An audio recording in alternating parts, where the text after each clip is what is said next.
Wake up, wake up, it's time to rise and sing the praise of Jesus. Hallelujah, hallelujah. It's time to rise, to sing, to shout, to bring him all your heart. He'll do the bigger part if you will only make a start. It's time to give him all your heart, and only you can make a start. Wake up!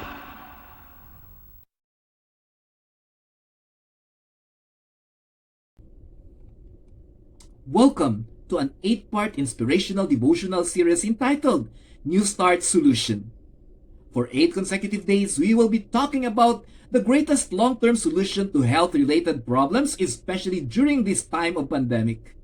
As you wake up each day and have your 7 minutes with God, you will be blessed with great suggestions, proven viewpoints, and experiential facts regarding the best solution for health crisis in these pandemic times. Again, the NEWSTART Solution. Joining you in this timely devotional is Brother Noy Gonzaga, your online inspirational evangelist and health lecturer, ready to be God's humble mouthpiece for this moment.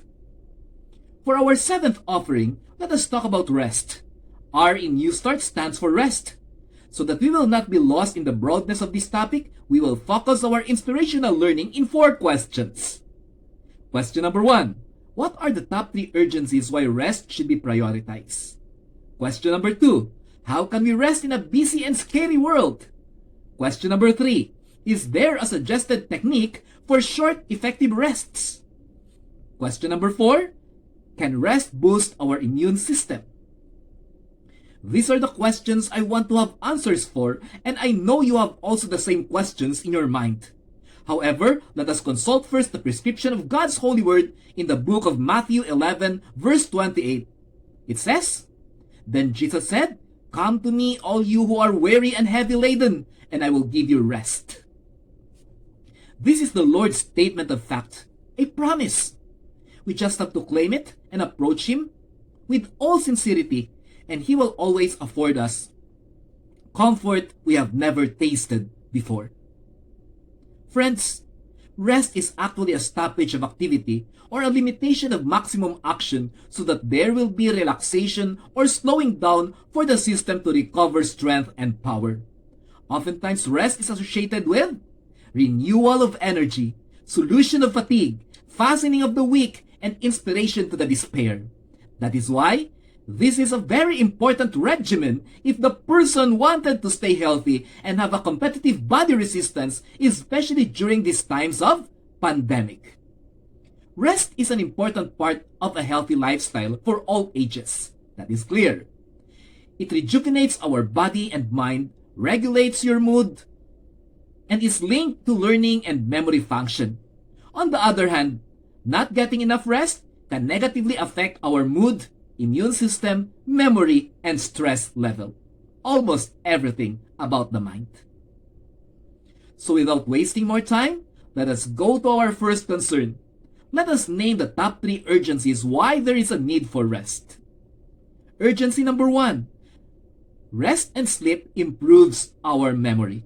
Sometimes it feels like we can't retain anything we hear, read, or see. And apparently, one of the causes is lack of sleep or lack of rest. Conversely, getting enough sleep activates something in our brains that will solidify memories. When people have a chance to sleep, for example, after practicing a skill similar to piano scales, the centers of the brain that control speed and accuracy are more active than those regions in people who haven't slept. Thus, the scientists think that while we sleep, memories and skills are shifted to more efficient and permanent brain regions, making for higher proficiency the next day. Urgency number 2. Sleep restores and energizes. When you sleep, your body and brain re-energize cells, clear waste, and create memories. These processes are key to protecting our overall health and regulating specific functions that guide our mood, appetite, cognitive abilities, and even our libido. The article further mentioned that hormones including growth hormones, cortisol, thyroid-stimulating hormones, and insulin peak in the right hours or in the night hours. Thus, hormones repair tissues, and build muscles. And they also are essential in the functions like appetite control, mood regulation, and sex drive. Now, the third urgency. Sleep helps you stay mentally and emotionally fit. Again, sleep helps us stay mentally and emotionally fit. Having a healthy mental and emotional health depends largely on how well you rest, especially how well you sleep. And most people would attest to this. In fact, when people don't get enough rest, enough sleep, they tend to get moody and entertain negativity. A sleepy baby is always very cranky and irritable. Same goes for grown-up. So there's no exemption for that. The brain basis of a mutual relationship between sleep and mental health is not yet completely understood. But neuroimaging and neurochemistry studies suggest that a good night's sleep helps foster both mental and emotional resilience. On the other hand, chronic sleep disruptions set the stage for negative thinking and emotional vulnerability. That is only three of the greatest urgencies why we need to rest. There are many more. However, we can only have time for three. Let us now go to our second concern. So how can we rest in this busy world? Is there rest here? What you can do is make time for downtime. Just like with doctor visits and other self-care appointments, make relaxation time a priority. Taking this time is especially important when you are feeling stressed and overburdened, even if it's only a leisure walk around the neighborhood. Follow a routine. This is the second step. Rather than waking up and immediately jumping into the day at high speed or vice versa, when you're going to bed, follow a routine that allows you time to transition from one part of the day into the next. For example, consider waking up 10 minutes earlier before turning on the TV, radio, computer, or cell phone. Take time to do simple stretches. I cannot mention that very well. Stretches. Okay. Third step, give your mind a break. Relaxation isn't only about resting your body. Resting your mind is just as important. If you struggle with constantly worrying or stressing about certain concerns, write it down. Put the list aside for a few days and then revisit it. Sometimes, when we give our mind a break from certain thoughts, we return with greater clarity and preparedness. Now, dear friends, for our third concern, here are techniques for short but effective rest routines. Because the question here is, are there short rest routines that we can implement in our lives, especially when we're busy? Well, here are techniques for short but effective rest routines. Number one, sit or lie in a comfortable position. Put your hands on your abdomen, and as you breathe in, let it expand like a balloon filling the air, or filling with air. As you exhale, slowly let the air out. You should feel your abdomen rising and falling as you breathe. Second here, try to raise your shoulders up to your ears for 5 seconds, and then let your shoulders drop. One at a time. Rotate each shoulder backward 5 to 10 times, and then rotate them together 5 to 10 times forward.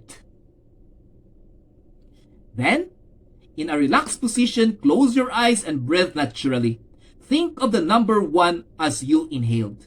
Continue this for at least 5 minutes, but try for 10 to 20 minutes. Anytime your mind starts to wander, gently put it back to thinking 1. Lastly, friends, is there a connection between rest and immune system enhancement? When you are young and still in the best of health, you will probably not pay a great deal of attention on whether or not you're getting enough sleep or enough rest. Usually, this is because you're not attuned to the effects yet. However, several studies show that lack of sleep weakens our immune system in the long run. It also makes our bodies more susceptible to viruses, including the pandemic that we have today, that will cause several ailments. On the other hand, if we pay attention to the importance of rest and sleep, and by having a good regular sleep pattern, it will help keep those viruses at bay. Science validates that during sleep, your immune system releases proteins called cytokines, some of which help promote sleep. Certain cytokines need to increase when you have an infection or inflammation, or when you're under stress. Sleep deprivation may decrease the production of these protective cytokines. In addition, infection-fighting antibodies and cells are reduced during periods when you don't get enough sleep. So get enough sleep and get more soldiers for your body. That is what we call antibodies. There are really many things to talk about when we are dealing with rest, and these are actually iceberg tips only. But we have covered a lot already for functional learning. I hope we will value the importance of rest in our lives. When rest is too difficult to achieve, remember the rest giver, Jesus Christ, will just be around waiting for you to involve Him in your resting routines, in the resting of your hearts. Talk to Jesus. He knows what is best for you. What is the best rest for you? This is our 7th of 8 parts in our inspirational devotional series entitled NEWSTART Solution.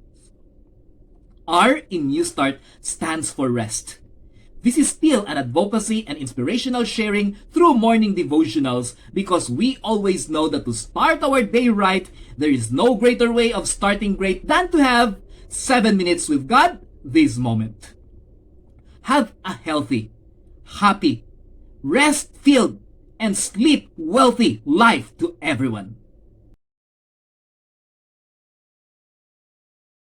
Wake up, wake up, it's time to rise and sing the praise of Jesus. Hallelujah, hallelujah. It's time to rise, to sing, to shout, to bring Him all your heart. He'll do the bigger part, if you will only make a start. Wake up! Wake up!